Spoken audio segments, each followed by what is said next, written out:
Hello friends, જય શ્રી કૃષ્ણ બધાને. સરગવાનું શાક તો તમે કેટલીય વખત બનાવ્યું હશે, પણ આજે હું તમારી સાથે સરગવાના શાકની જે રેસીપી શેર કરવાની છું એ રીતે લગભગ પહેલાં તમે ક્યારેય નહીં બનાવ્યું હોય.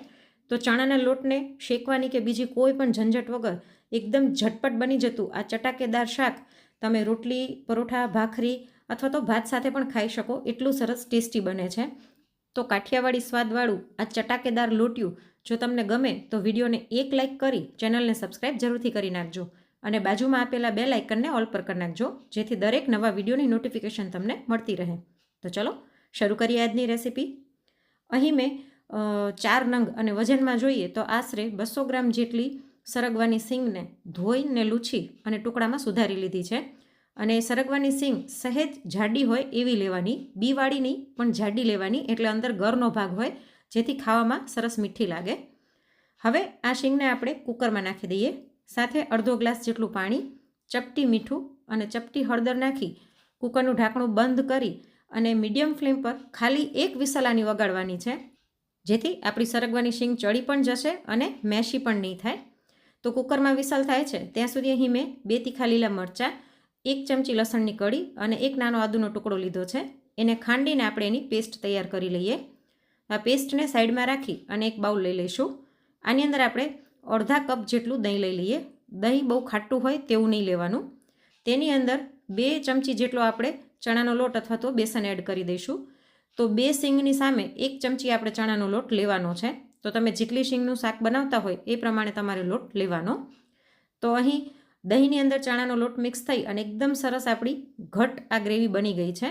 તો આને પણ આપણે સાઈડમાં રાખી દઈએ અને એક બીજું બાઉલ લઈ લઈશું. આની અંદર આપણે બધા મસાલાની ગ્રેવી કરી લઈએ. તો એમાં 5 ચમચી હળદર, 1 ચમચી ધાણા જીરું, 1 ચમચી લાલ મરચું પાવડર અને 1 ચમચી કિચન કિંગ મસાલો લઈ લઈશું. આ રીતના કિચન કિંગ મસાલો આવતો હોય છે, તેનો સ્વાદ આ શાકમાં ખૂબ જ સરસ લાગે છે. પણ જો તમારી પાસે એ ન હોય તેની બદલે તમે અડધી ચમચી ગરમ મસાલો પણ લઈ શકો છો. હવે આની અંદર થોડું પાણી નાખી અને આ મસાલાની આપણે પેસ્ટ બનાવી લઈએ.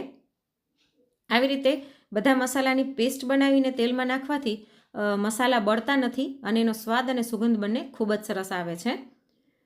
તો જો આ બધા જ મસાલા મિક્સ થઈ અને આપણી પેસ્ટ તૈયાર થઈ ગઈ છે. તો હવે આપણે કુકર ચેક કરી લઈએ. કુકરમાં 1 વિસલ થઈ ગઈ છે અને વરાળ મેં નીકળવા દીધી હતી. જો આપણી શીંગ એકદમ સરસ આખી છે અને આપણે ચેક કરી લઈએ. 1 વિસલમાં સરગવો સરસ ચડી જાય છે ને કંઈ જ વાર નથી લાગતી. જો શીંગ એકદમ સરસ ચડી પણ ગઈ છે. તો હવે આપણે શાકનો વઘાર કરી લઈએ. તો આપણે બધી તૈયારી કરીએ ને ત્યાં સુધીમાં 1 વિસલ થઈ જાય છે, એટલે લગભગ 5 થી 7 મિનિટમાં તમે આ શાક વઘારી શકો છો. તો શાક વઘારવા કડાઈની અંદર મેં 2 ચમચી તેલ લઈ લીધું છે. તેની અંદર અડધી ચમચી રાઈ અને અડધી ચમચી જીરું નાખી દઈશું. રાઈ અને જીરું સરસ ફૂટી જાય એટલે 5 ચમચી આખા મેથીના દાણા અને થોડાક લીમડાના પાન નાખી ગેસની ફ્લેમ આપણે સાવ સ્લો કરી નાખીશું. અને આપણે તૈયાર કરેલી લસણ, આદુ, મરચાંની પેસ્ટ નાખી દઈએ અને સ્લો ફ્લેમ પર આ પેસ્ટને આપણે થોડીક વાર માટે સાંતળી લઈશું, જેથી લસણની કચાશ દૂર થઈ જશે. લસણ બળી ન જાય તેનું ધ્યાન રાખવાનું, નહીં તો સ્વાદ સારો નહીં આવે. તો આપણું લસણ સરસ સંતળાઈ ગયું છે. હવે એની અંદર આપણે 5 ચમચી જેટલી હિંગ અને સાથે મસાલાની જે પેસ્ટ તૈયાર કરી હતી તે નાખી દઈશું. તો આવી રીતના પાણી સાથે મિક્સ કરેલા હોવાથી તેલની અંદર મસાલા બળતા નથી અને સાથે જ સરસ ચડી જશે, એટલે સુગંધ અને સ્વાદ બંને મસાલાનો ખૂબ જ સરસ આવે છે. તો ગેસની ફ્લેમ મેં મીડિયમ કરી નાખી છે. તો આને બરાબર મિક્સ કરી અને તેલ છૂટું પડીને દેખાવા લાગે ત્યાં સુધી આપણે આને થવા દેવાનું છે. ગ્રેવીના ભાગ પૂરતું આપણે મીઠું નાખીશું, કેમ કે આપણે સરગવો બાફવામાં તો મીઠું નાખ્યું જ હતું, પણ આપણે દહીં બેસનવાળી પેસ્ટ નાખીશું અને આ ગ્રેવી થઈ એના ભાગ પૂરતું મેં મીઠું નાખ્યું છે. તો જો થોડીક વારમાં સરસ તેલ છૂટું પડીને દેખાવા લાગ્યું છે. તો હવે આની અંદર બાફેલો સરગવો પાણી સહિત જ ઉમેરી દઈશું અને એક વખત આને બરાબર મિક્સ કરી લઈએ. તમારે જો ગ્રેવી વધારે જોઈતી હોય તો તમે પાણીનું પ્રમાણ થોડુંક આની અંદર વધારે એડ કરી શકો છો. તો હવે આપણી આ ગ્રેવીમાં એક ઉભરો આવે ત્યાં સુધી થવા દઈએ. તો જો આપણી ગ્રેવીમાં સરસ ઉભરો આવી ગયો છે, ઉકળવા લાગી છે.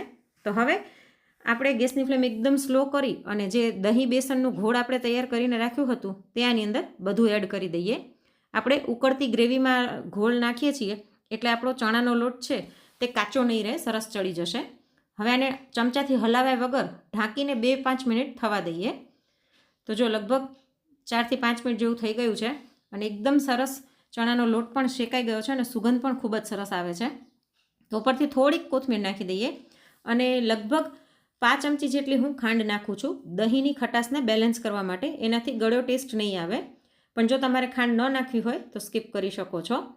એક વખત હળવા હાથે આપણે આને મિક્સ કરી લઈએ તો ખૂબ જ ઝડપથી બની જાય અને ખાવામાં મજા પડી જાય એવું ચટાકેદાર આપણું લોટિયું બનીને તૈયાર થઈ ગયું છે.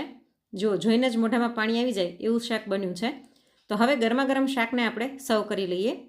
તમે આ શાકને રોટલી અને રોટલા સાથે ખાઈ શકો છો અને સાથે ભાત અથવા તો ખીચડી સાથે પણ ખાવામાં ખૂબ જ ટેસ્ટી લાગતું હોય છે. તો તમે આવી રીતના કાઠિયાવાડી લોટિયું ક્યારેય જો ટ્રાય ન કરી હોય તો એક વખત જરૂરથી ટ્રાય કરજો. અને આજની આ રેસીપી ગમી હોય તો લાઇક કરીને વધુમાં વધુ શેર પણ કરજો. અને આવી જ અવનવી રેસીપી જોવા માટે ચેનલને સબસ્ક્રાઈબ જરૂરથી કરજો. Thanks for watching.